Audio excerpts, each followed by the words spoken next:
Hi, Air Signs, Gemini, Libra, and Aquarius. Welcome po sa ating channel at ito ay yung Daily Gabay Tarot Reading for September 26, 2023. Please be reminded that this is general reading po. Sa maaari kayong makarelate o hindi. Just take what resonates. Gamitin ang reading na ito bilang gabay lamang. Balik po kayo dito bukas para sa ating Daily Gabay Tarot Reading po for September 27.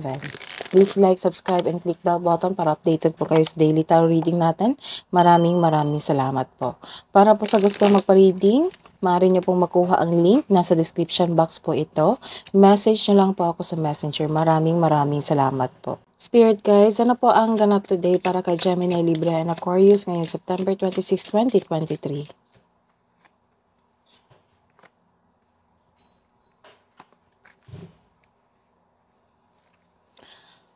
Nagkaroon kayo ng self-doubt ngayon?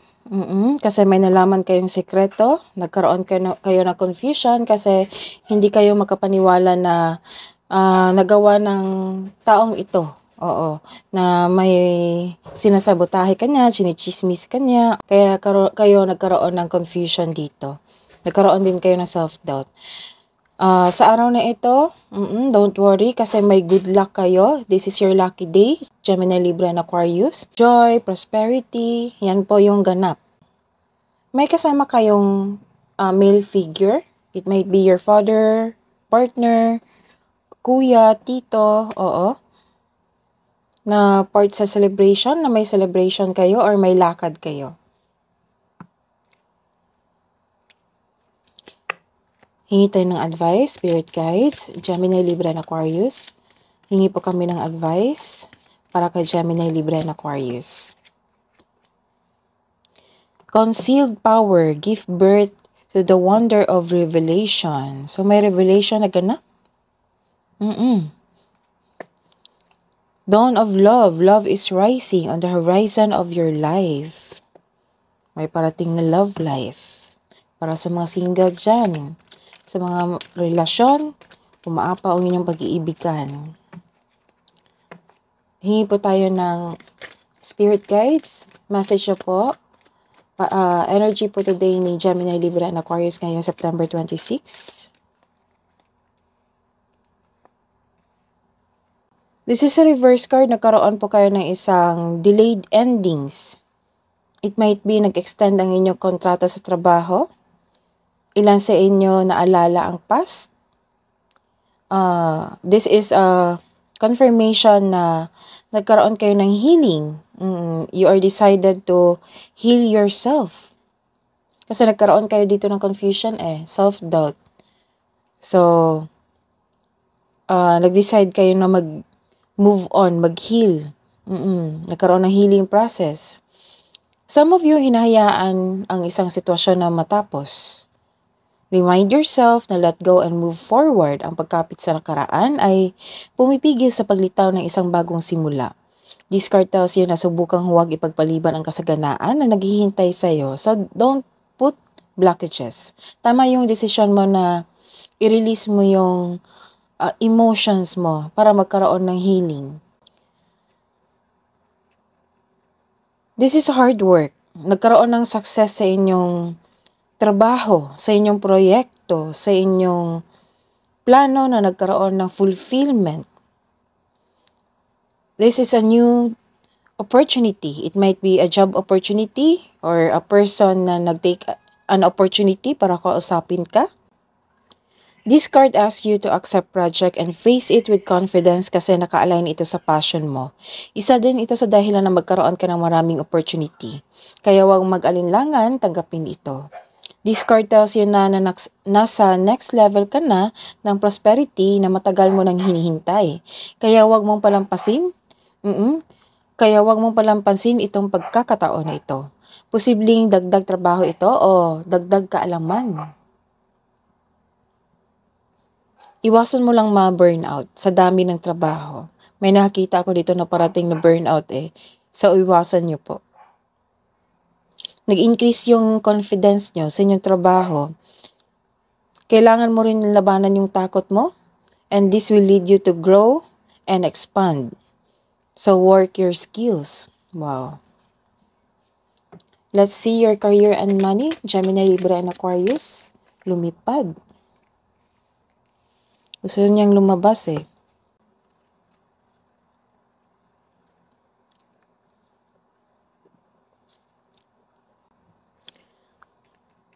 This is a power. Gemini, Libra, and Aquarius is very authority. Authority siya na tao. Malikhain siya na tao, malikhain kayo, malakas ang inyong loob. So, this is good. Kasi nagkaroon ng confusion and lack of self-confidence dito eh. So, this is good na malakas ang inyong loob. Mapagmahal din kayo at marunong sa buhay. Napagdaanan nyo ng hirap sa buhay, kaya naging successful kayo. Isa kang leader sa isang team o supportive na co-workers. Malaki ang tiwala ng mga tao sa iyong strength and skills. You are making tremendous progress in your career or nag-level up ka na sa inyong business. Reverse card, nagkaroon din kayo ng doubt dito. Kahit may self-confidence kayo dito, nagkaroon kayo ng doubt. This is the confirmation na nagkaroon kayo ng doubt. Doubt sa isang bagay, doubt sa isang tao. I see. Sa sobrang dami ng trabaho mo, kakasabi ko lang na ingatan yung schedule, huwag tanggap ng tanggap, para hindi kayo ma-burnout, diba? Kasabi ko lang. Nagkaroon kayo ng self-doubt dito. Oo, nag-i-impatient kayo kasi gusto nyong matapos yung maaga yung trabaho nyo. Gusto nyong makuha yung maagang result. You have lack of self-confidence dahil sa pagkakaroon ng doubt, confusion. Madaling mag-give up. You don't trust yourself. Uncomfortable ka sa situation mo ngayon. It might be nakikita ko dito. Some of you bago lang sa trabaho, bago sa isang kumpanya, kakapasok nyo lang o kakabuild nyo lang, kaka-open lang ng negosyo nyo. Kaya posibleng mababurnout kayo sa dami ng trabaho. It means, kung maraming trabaho, it means maraming kita.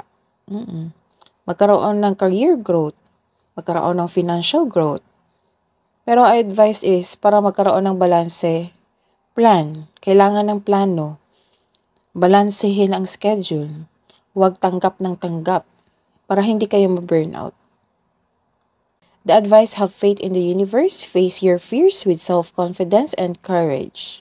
Patnapang naman kayo dito, nakikita ko, kasi napanghihinaan lang kayo dito sa dami ng trabaho. So, back on your track. Let's see your love and romance, self-love, partnership, romance.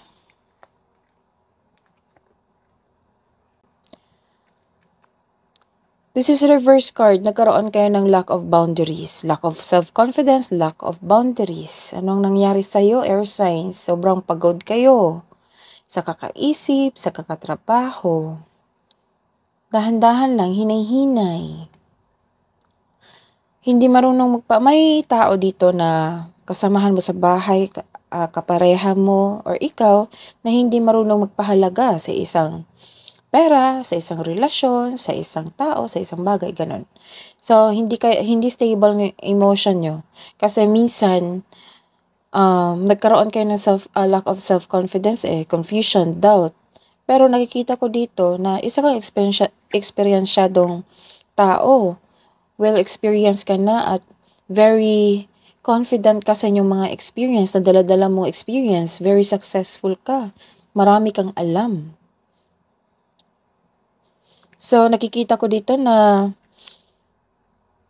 hindi stable ang emotion mo. Maybe, ngayon lang to kasi sobrang bigat at pagod ng trabaho nyo. Takot o may alinlangan ka mag-lead kahit ng iba ay naghihingi na sa'yo ng guidance. Bakit naghihingi ng guidance yan sa'yo? Kasi may nakikita silang potential sa'yo. May prove na kasi na you are deserved to be a leader.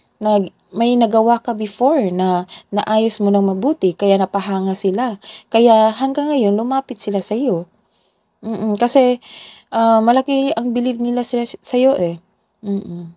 So, take a chance na maging leader.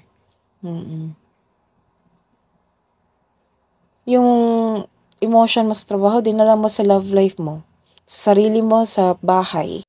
Mag-ingat din sa communication mo sa ibang tao. Baka may masabi ka na hindi maganda sa kanila. O nireject mo agad ang isang tao na gustong makipag-usap sa iyo. Granted yung manifestation nyo po, kinausap nyo agad yung partner nyo, humingi ka ng tawad kasi may nasabi ka sa kanya na hindi maganda. Nagkaroon kayo ng self-confidence, bumalik yung self-confidence nyo after nyong pag-usap. Na-energize ka na po. Siguro, nag-open up ka sa inyong partner o sa inyong family member, sa inyong pamilya, regarding sa nangyari sa inyong career and kaperahan. Ayun, nakatake ka ng advice sa kanila na ng moral support. Ayun, bumalik na yung self-confidence mo. Bumalik na yung self-confidence mo, plus granted pa yung manifestation nyo po. May parating pong blessing sa inyo. Ano kaya ito?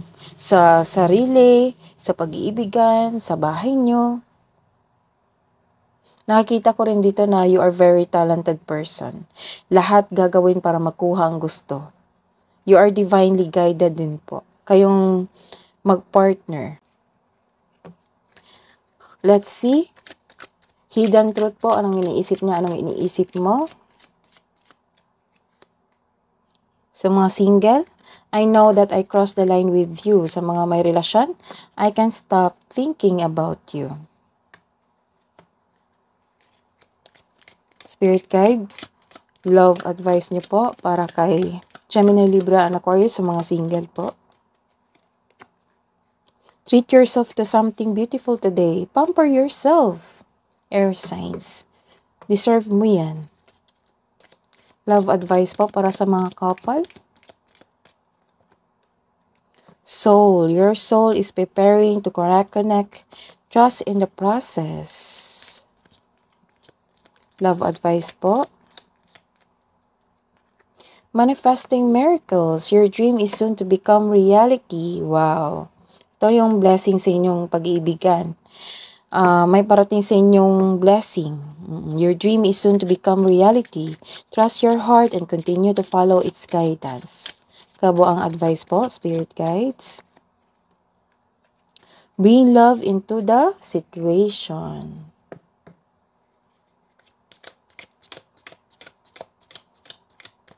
Message from Archangel Garcisa. Create a solid spiritual foundation. Be in service to that planet. That is your reading today, air signs. Balik po kayo dito bukas. Please like, subscribe, and click bell button for notification para po updated kayo sa daily tarot reading natin. Maraming salamat po.